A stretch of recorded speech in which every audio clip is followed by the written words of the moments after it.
Hi, my name is Mikylla and I'm going to explain our output, the online ticket booking system. So here's our output. It calls or it named Universal Booking. We have the carousel effects that you can swipe to see those featured events. And once you click the book now button, it shows the sign in registration. So we will try to sign in. I have a recent account here, so it shows the name. So I will put my name or someone's name, Juan de la Cruz, email by juan@gmail.com. Let's try the admin view. The password must be at least 6 characters, so we're gonna put 6 characters, 1 2 3 4 5 6 for example, and register. And we will try to log in, put the password,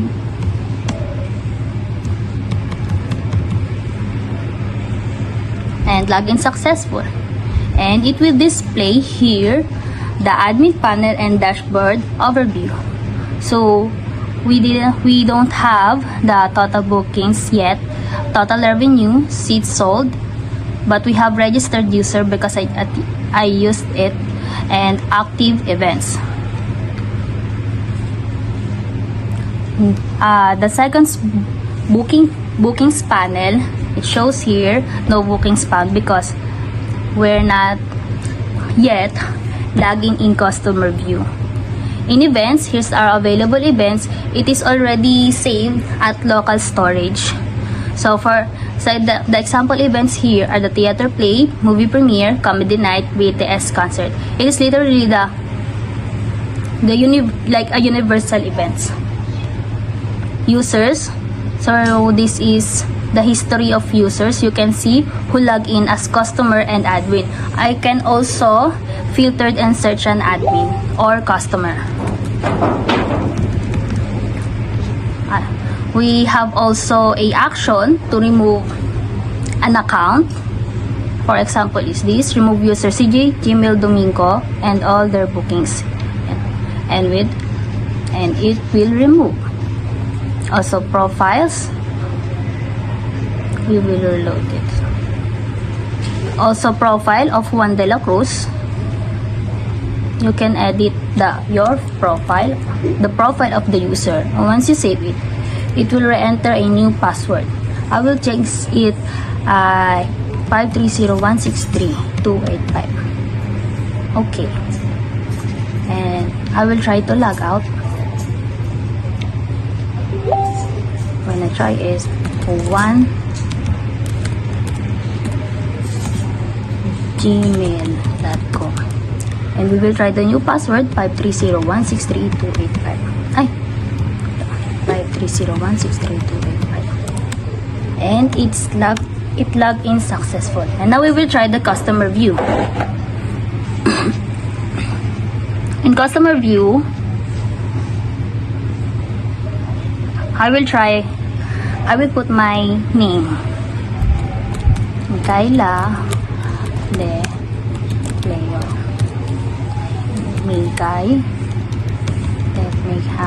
Kim. Just a random email.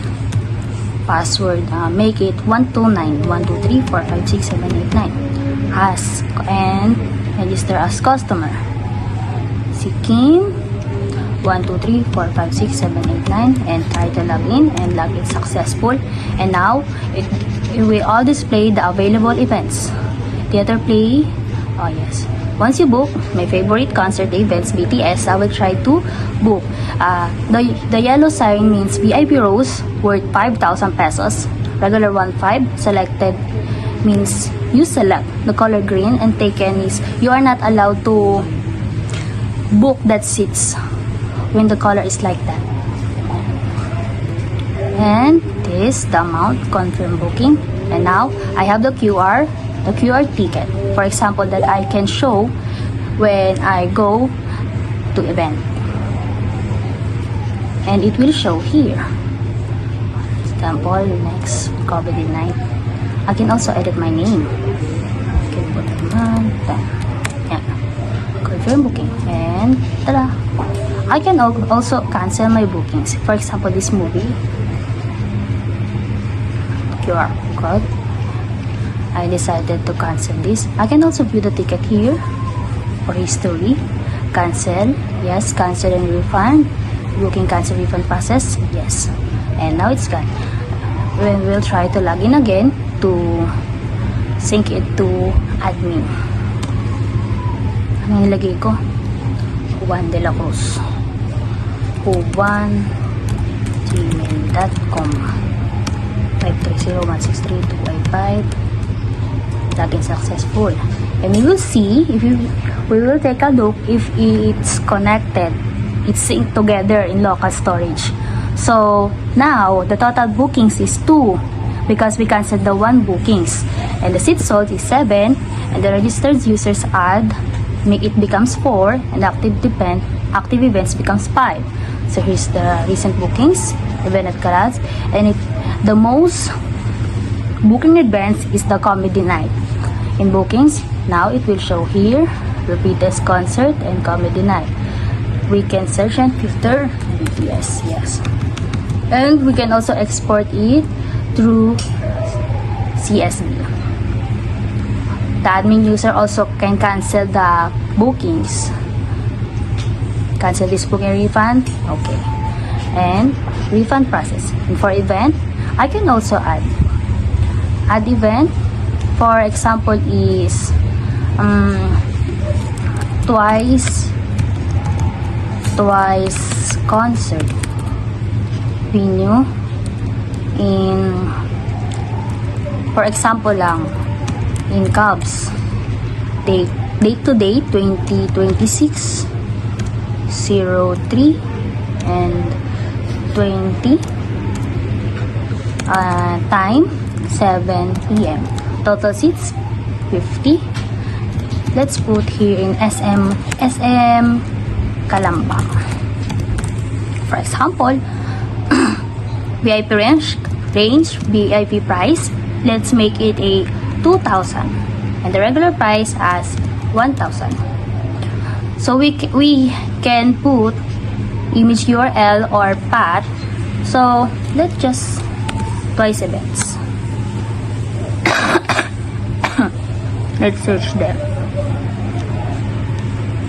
Let us try this. Copy image address and let us paste this.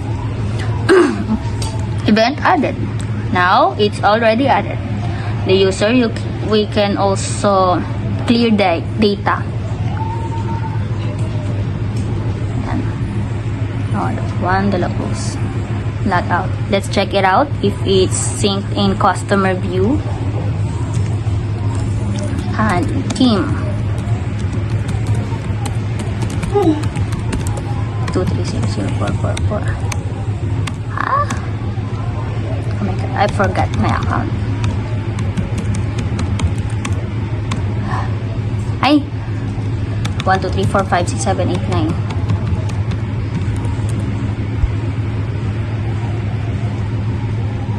Tada! The twice concert shows here. And the biggest concert. It also reflects here the admin canceled the bookings.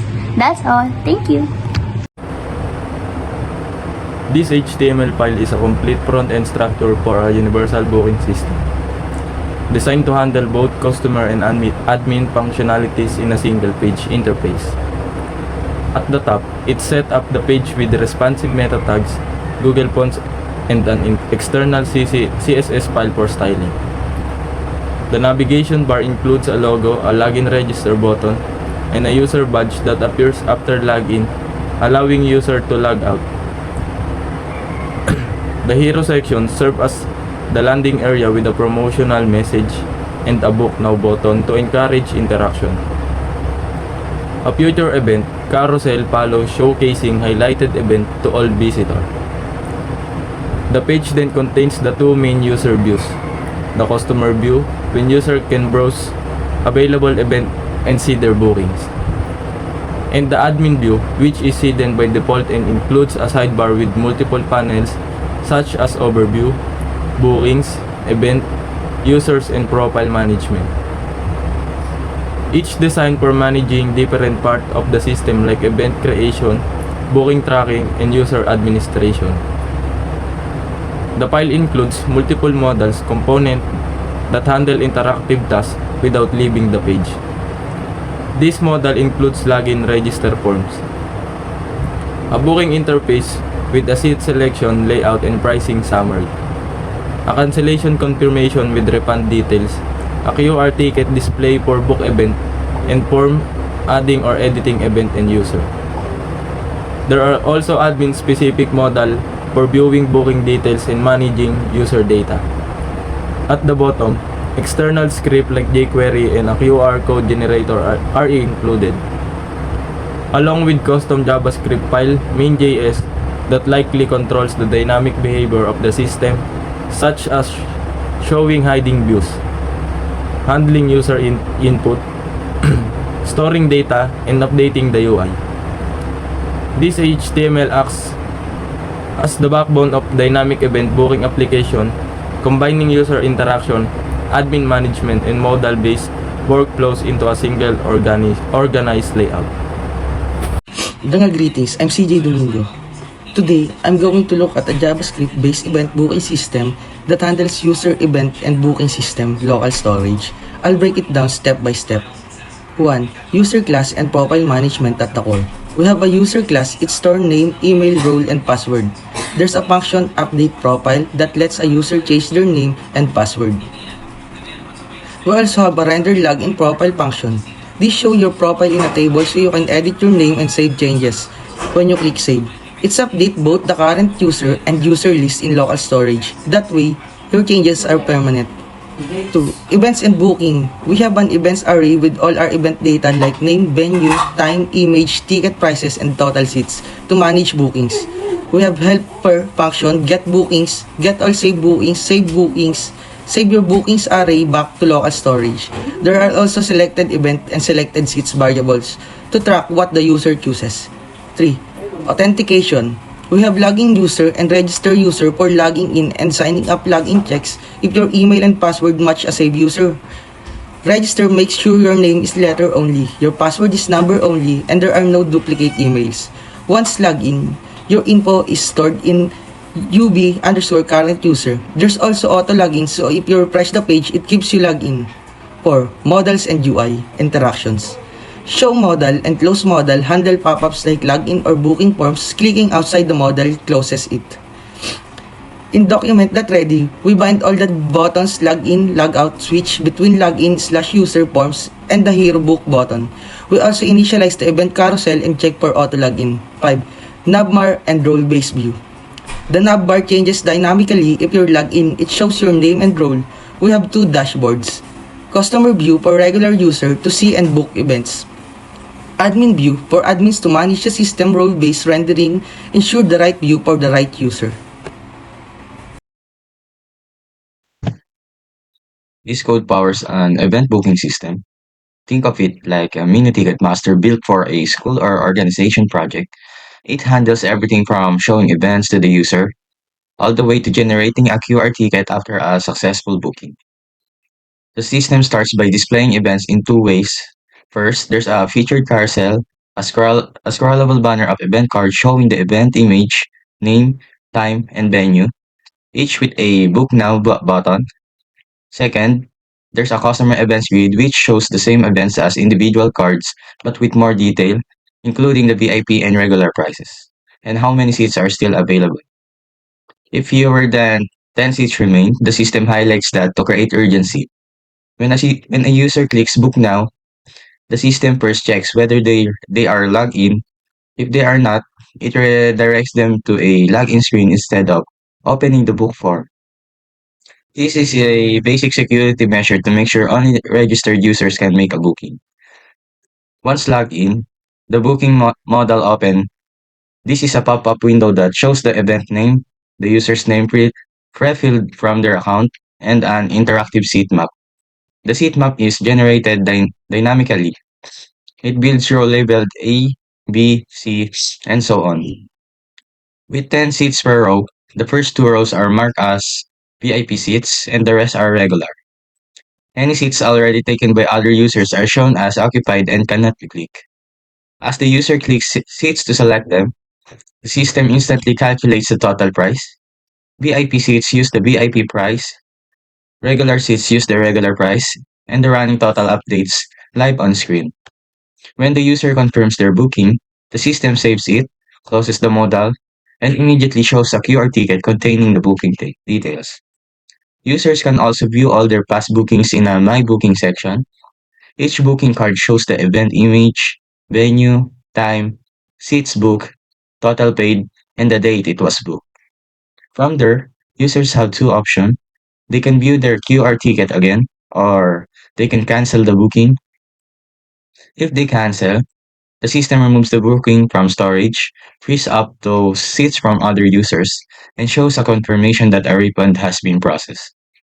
Finally, the QR ticket model pulls together all the booking information, the user's name, venue, time, seats, and total paid, and generates a scannable QR code using a library called qrcode.js. The QR code encodes a unique string containing the book ID, event name, seats, and total, which could be scanned at the venue entrance to verify the ticket. Overall, the code is structured around a few core ideas: displaying data, protecting actions behind login, letting user interact with the seat map, saving and retrieving booking records, and giving users a visual ticket as the end result. Hi, I'm Emmanuel o Alora, and I'm here to explain how our code works. In this code, I created an admin system that manages users and their bookings. First, I made a function called vendor admin user list, which is responsible for displaying all the users in a table. It gets the list of user and bookings, then show their name, email, role, number of bookings, and total money spent. If there are no users, it simply shows a message saying no user found. I also learned how to loop through data using for loops to calculate its user bookings and total expenses. Next, I added a delete function, so when the admin clicks the remove button, the system asks for confirmation first. If confirmed, it removes the selected user and all their bookings from the data. Then refreshes the display. This helped me understand how filtering works by removing specific data from arrays. I also created a modal for adding and editing users. So when adding a user, the form is cleared so new data can be entered. When editing, the form is automatically filled with the selected user information, except the email, which cannot be changed. This part helped me understand how to use forms for different actions. And then, I added a filtering system using getFilteredUsers. This allows me to search users by name or email and also filter them by role. I use condition to check if the user matches search input and selected role before showing them. I also added event listeners so that every time I type in the search bar or change the role filter, the table updates automatically. This made the interface more interactive. Lastly, I created a clear all data button, so when clicked, it asks for confirmation, then deletes all users and bookings stored in local storage.